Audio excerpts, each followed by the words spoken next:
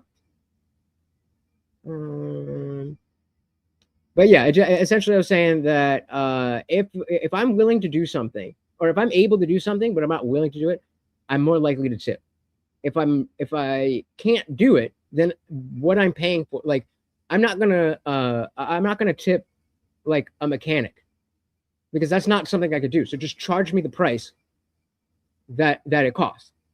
And going back to serving, it's like, you can get your own food, but you want somebody else to do it. So you tip it.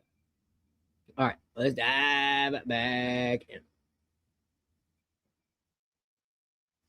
Like the boat docks, we would do them out in the lakes, like set the wood post by hand down in Florida in the alligator infested water, working in the heat of the cold. That was that was like backbreaking manual labor for like $12 an hour back in the very early 2000s.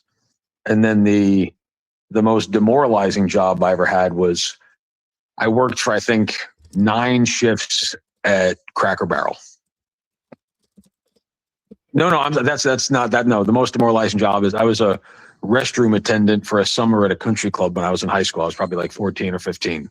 Oh, hell no. Okay, yeah, that's I can see how that's fucking pain in the ass. But if like you changed the guy's golf spikes, he'd give you $10. If you cleaned the guy's golf, like the money wasn't bad for a kid. Like I'd usually make I think minimum wage back then was $5.15 an hour.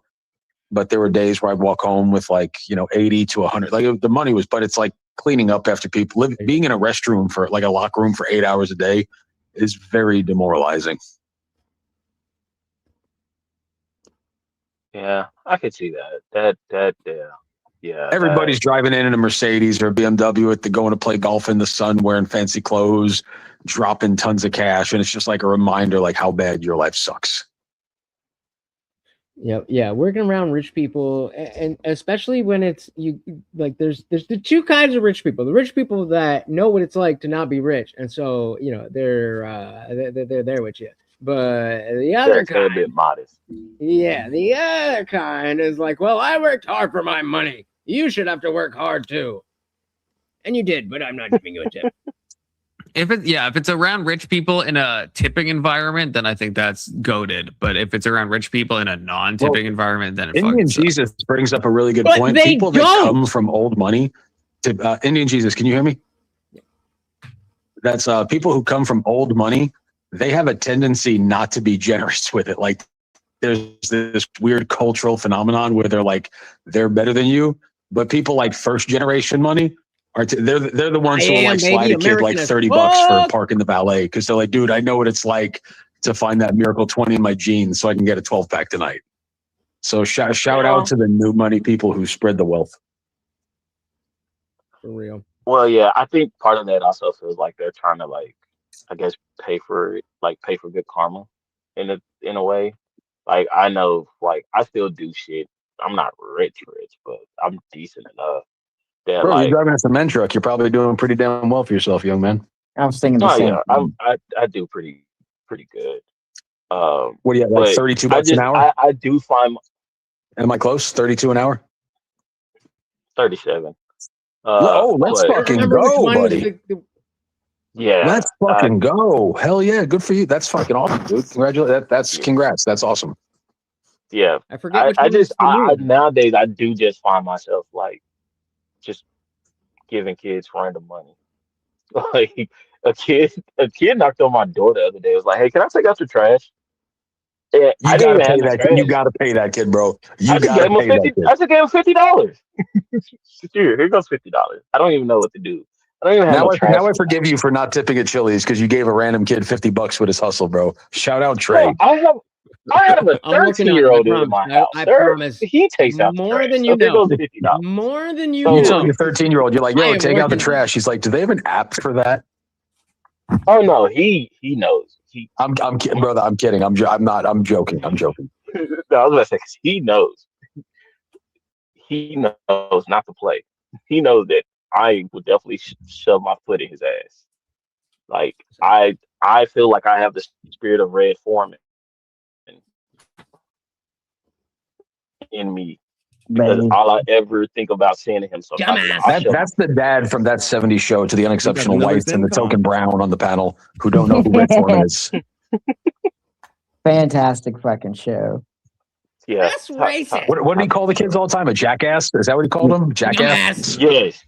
And I used to be like, No, why you I always think it was gotta Jackass was dumbass. happy. Dumbass. Happy Gilmore. Yeah, dumbass. For the uncultured whites on the Dumbass. panel. That's confluence. dumbass? I used to always Uncultured wonder why white. he called them kids dumbasses. And then I started having kids. Yep. And you just And, just really quick, one more thing, just to go back. I am also a lot more kind and generous to people who are in the food and beverage industry that are trying to further their careers. This is a hot take, and I'm going to sound like a dick, but like my heart fucking frowns when I see someone that's 45 still asking me if I want to try a signature margarita with my sizzling fajitas. yeah, that's not supposed to happen in that type of job.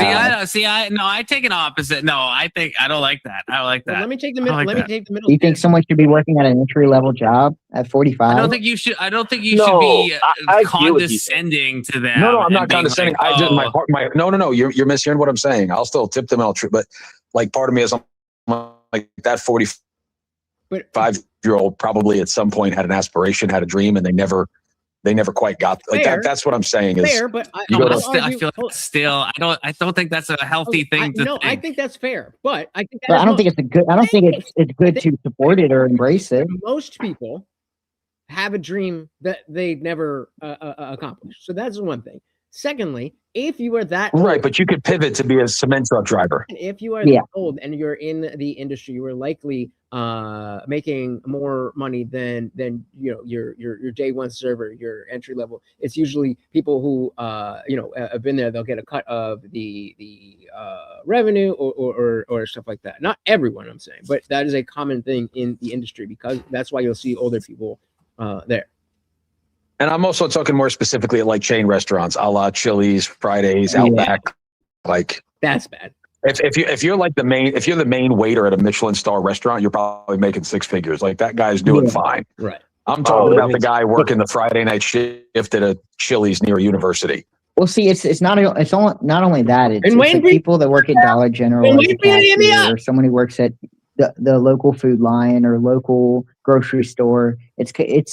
It's definitely a problem to have those people working in that field, because by that time they should have progressed into a more stable field. Yeah, that's Miss Patty. You're supposed to grow. Polis. You got the moderator. How's my audio? Finally, like a frog. you are. Wait. You're frogging. Last time you said you closed YouTube down and then fixed the frogging. So see if that works again. Yep. How's it doing now? How's it sound? Better? Still frogging. Motherfucker. You right there. But yeah, that's Miss Patty. He's gotta go kill some frogs.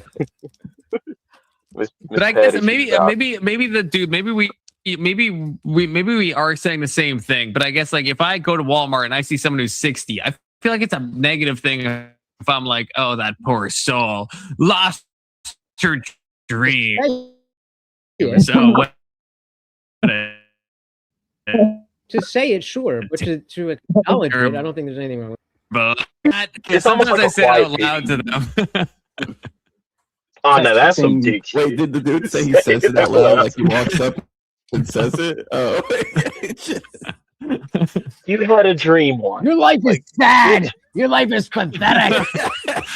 But I think even thinking that, I feel like does that like a spiritual harm to somebody, and not to be like Marilyn coded, but I think it kind of does a little bit. Here's the other thing.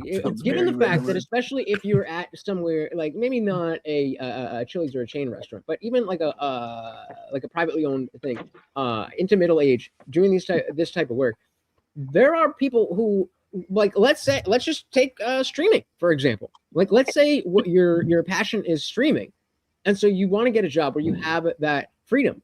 and you can be in that position forever. You could take time off, you could switch shifts, you can do that, whatever, and focusing on that dream. And maybe it's later in life, but hey, if you pop off on YouTube and get 1 million subscribers at 45, I don't think anybody's gonna be saying, oh, that's so sad. So my point is, you don't know, you don't know that because somebody is middle-aged and working in a Chili's, that's all they're doing. Yeah, I would hope that at 45 you have the economic security where you wouldn't have to. I would just hope that for my son. But let's say you go to a cashier at Walmart and she's like 45 and you're like, oh, what? And you're thinking in your head, oh man, she didn't fulfill her dreams. But let's say she works part-time and she's married to someone and she's like mainly like a stay-at-home I got fired. Wife, and she has raised like 5 kids and she's living her dream and she's doing charity work and she's like picking up a couple shifts. And now you're being like, oh yeah, she didn't, like you're kind of assuming that all dreams have to be like economic coded, and I think that's like that's a fair statement. But I guess I'm just saying, generally, when I look at someone working an entry level job, I don't think that's a good thing because I think they're supposed to progress with their like economic state. But I wouldn't feel the same way. Hold on. I wouldn't feel the same way if I met someone who's obviously making $9 an hour working for the United Way or Miracle Hill Ministries, and they're obviously doing it for some altruistic calling. I wouldn't have the same I wouldn't have the same emotional reaction. Okay, but let me hit you with like this is a personal example. So there's a teacher I had when I was young, and teachers in Canada make a lot of money, right? It's not like teachers in America. Teachers in Canada can make like over like 6 figures. Of course. And this was like in my elementary years, and then I recently saw her working at a liquor store. And it's like, I don't know why. Maybe she just wants to like be more social. Like she obviously has a great pension. Teacher pensions are insane. She made insane wages. She probably doesn't like need the work. So if I didn't know that background, I could be like you, the dude, and be like, oh, you didn't live up to your potential because you're like 60 and you're working at like a pretty entry level job. But it's like that. I know that's not her circumstances because I know that she was a teacher for like freaking 35 years and has an amazing pension and made like, $90,000 throughout those 30 years. So it's like, I guess that's the thing. It's like we can make mistakes on those like judgments because like, you can't just look at someone at their job and be like, oh, that's, I mean, we can say there's completely in the exceptions to opposite the rule. direction. Let's say that somebody is a tech genius and sells their company for $1 billion at 25 years old. And then they're just fucking bored and like, yeah, fuck it. I have friends here. Before I got rich, I worked here and a couple days a week and come in and a bartender or whatever. You mean kind of the way that Donald Trump is president and doesn't take a salary? Or works at McDonald's? Yeah. What if you're the one guy? Wait, no. They would still take the salary. Let's say they just wouldn't. But let's say you didn't know. Let's say you didn't know who Donald Trump was, and you somehow arrived on a day where he was working at McDonald's, or when those celebrities will work like one day, like Ariana Grande or whatever, worked one day at Walmart, right? And you're like, oh, this poor girl not living up to her dreams, but you're like woefully mistaken. She's only doing it for one day. It's like so. There's always going to be. So it just feels like it's unhealthy to just you don't know what someone else is doing in their life if you see someone at like a Walmart or like at a Chili's, You got me. That's all I'm saying. 99%, or if there's 1% of the time, I guess I can't say 100% of the time I'd be correct. Stop sharing. Yeah. So.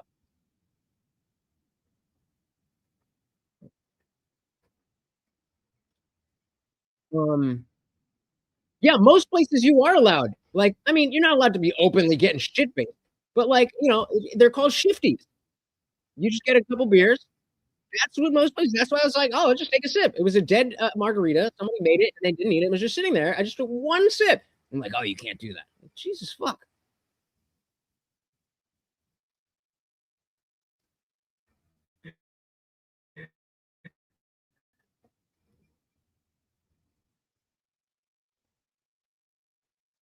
At all. I checked his channel. He's not live.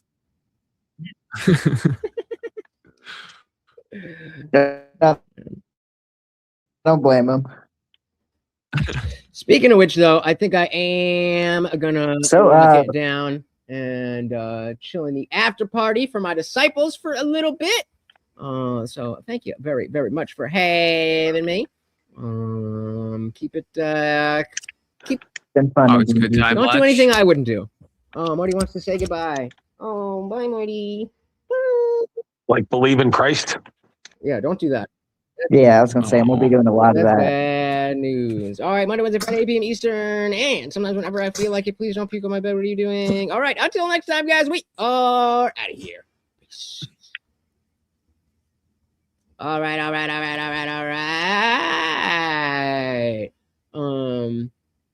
Why? What? Tucker just yo, let me know what's going on with that. Shout out to Blueberry Street. Welcome. We are about to head over to the Discord. And you are, of course, a member. So I would say come on through. And again, in case anybody doesn't have the link, then I will drop it for you in this moment. We've got a couple people hanging out in the after party already.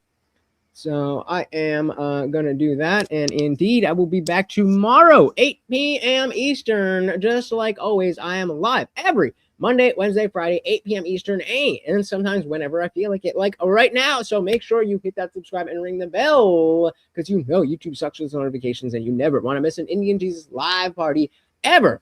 Again, thank you so very, very much, guys. Big shout out to all the donations. Oh my goodness, we had everything, and we had Angry Amputee with the Cash App. Guys, thank you so very, very much. Once again, we've got the Overlord. That is my co-host, Morty, and I have been your host, Lutch, aka the Indian Jesus, here to resurrect the second coming of common sense. Until next time, guys, make sure you subscribe. We are out of here.